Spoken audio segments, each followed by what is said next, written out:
मेरा नाम बन्ना गुप्ता है और मैं जमशेदपुर वेस्ट से एमएलए हूँ झारखंड में।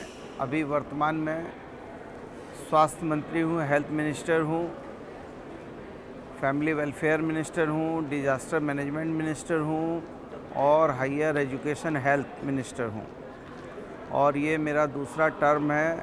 इसके पहले भी मैं कैबिनेट मिनिस्टर था।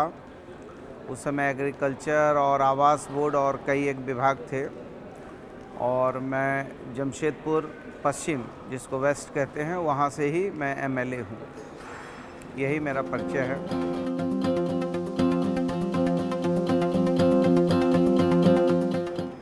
मेरा निर्वाचन क्षेत्र जो है वो आप जानते होंगे, टाटा स्टील, जमशेद जी नौशेरवान जी टाटा, उन्होंने जमशेदपुर में एक इस्पात कारखाने का निर्माण किया और वो मेट्रोपॉलिटन सिटी है जहाँ पर विभिन्न जाति धर्म के लोग आपस में प्यार मोहब्बत के साथ एक दूसरे के विश्वास में रहते हैं।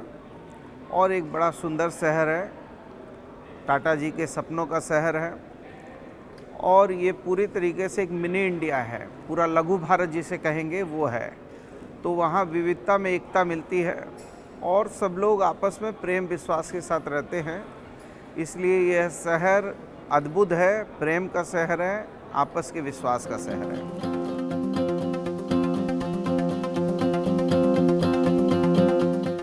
नहीं, मैं ये समझता हूँ कि ये एक बहुत अद्भुत कार्यक्रम का आयोजन हुआ है और मुझे लगता है मेरे होश और आवास में ये पहली बार इस तरह का कार्यक्रम का आयोजन हुआ है।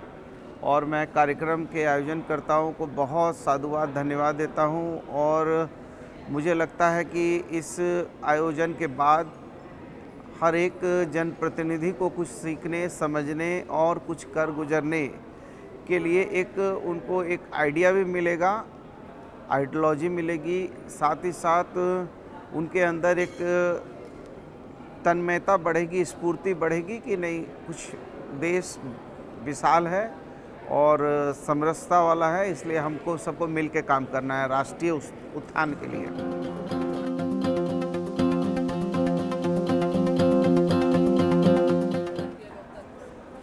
देखिए, हमने पूरी दुनिया को हमने डेमोक्रेसी, लोकतंत्र की पाठ पढ़ाया।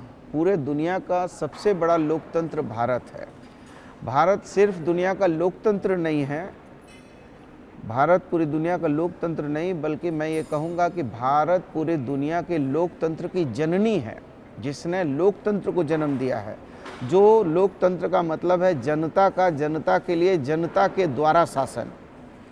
और उस शासन को यदि धीरे धीरे नेता के लिए, नेता के द्वारा नेताओं के पक्ष में शासन यदि करते हैं तो ये कहीं ना कहीं लोकतंत्र के लिए एक काला अध्याय होता है। इसलिए ये लोकतंत्र की खूबसूरती है कि हम लोकतंत्र में वैचारिक रूप से मतांतर होने के बाद भी व्यक्तिगत रूप से आरोप प्रत्यारोप नहीं करते हैं और एक दूसरे के सम्मान रक्षा की बात करते हैं। तो मैं समझता हूँ कि ये पूरी दुनिया का एक सबसे खूबसूरत आयाम है जो हिंदुस्तान ने पूरी दुनिया को दिया है कि लोकतांत्रिक व्यवस्था, गुटनिरपेक्षता और सत्य अहिंसा, राष्ट्रपिता महात्मा गांधी के मार्ग को।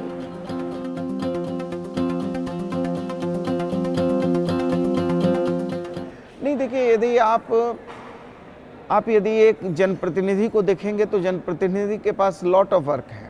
उनके पास ये दायित्व है कि समाज का जो अंतिम पायदान पे व्यक्ति है, जिसने उसको अपना मत दिया या नहीं दिया, लेकिन उसका भी वो रक्षक है, उसका भी वो कस्टोडियन है। तो उसके भी हक और उसकी सुरक्षा, उसके विकास, उसके जीवन के मूल्यों की रक्षा, उसको यदि आप कर रहे हैं तो आप यदि अच्छे मन से कोई काम करते हैं तो शरीर में थकावट नहीं आती है। यदि किसी काम को करने में आपको यदि ये लगता है कि ये काम हम कर रहे हैं साहब, ये करके जल्दी हटना है, भागना है, काम को छोटे में कर देना है, तो मैं समझता हूँ शरीर की इंद्रियां आपको साथ नहीं देती हैं। और आप जब हंस के, खुश होके और मन से करते हैं तो थकावट नहीं आती है। और जब थकावट नहीं आती है तो आप अपने भी काम को कर लेते हैं जो आपके दैनिक वर्क है, और आपके जो दैनिक दायित्व हैं उनका भी निर्वाह आप हंसते हंसते कर लेते हैं। इसलिए मैं समझता हूँ दोनों में परस्पर समन्वय होता है।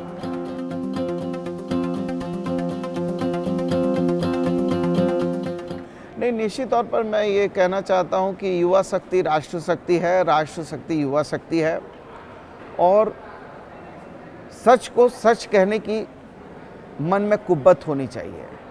चाहे वो कितना भी बड़ा व्यक्ति हो जाए, आपके सामने कितने भी बड़े आ जाएं, लेकिन आपको इस बात को सोच के चलना है कि सामने पहाड़ हो, सिंह की दहाड़ हो, वीर तुम बढ़े चलो, धीर तुम चढ़े चलो, आन न कभी झुकने पाए, शान न कभी रुकने पाए।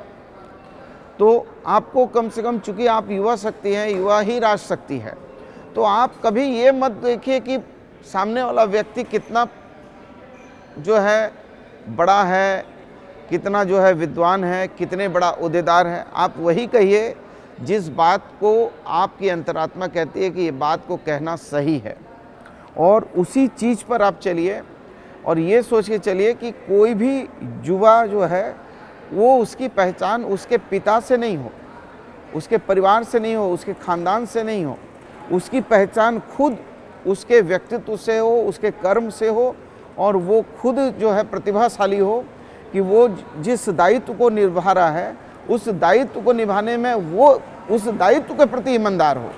तो मैं समझता हूँ कि रास्ते खुद ब खुद बनेंगे और जीवन जो है खुद ब खुद चलेगा। तो युवा से ही इस देश को आगे बढ़ना है, और युवा शक्ति ही से ही राष्ट्र शक्ति को उन्नति और समृद्धि के मार्ग पर चलना है। तो मैं समझता हूँ कि आप युवा जो हैं उनको कम से कम निर्भीक होकर राष्ट्र हित में, जनहित में और उत्थान के हित में, मतलब तरक्की के हित में, उनको सही को सही, गलत को गलत कहना, और खुद में भी सेल्फ कॉन्फिडेंस उनको मजबूत रखना चाहिए।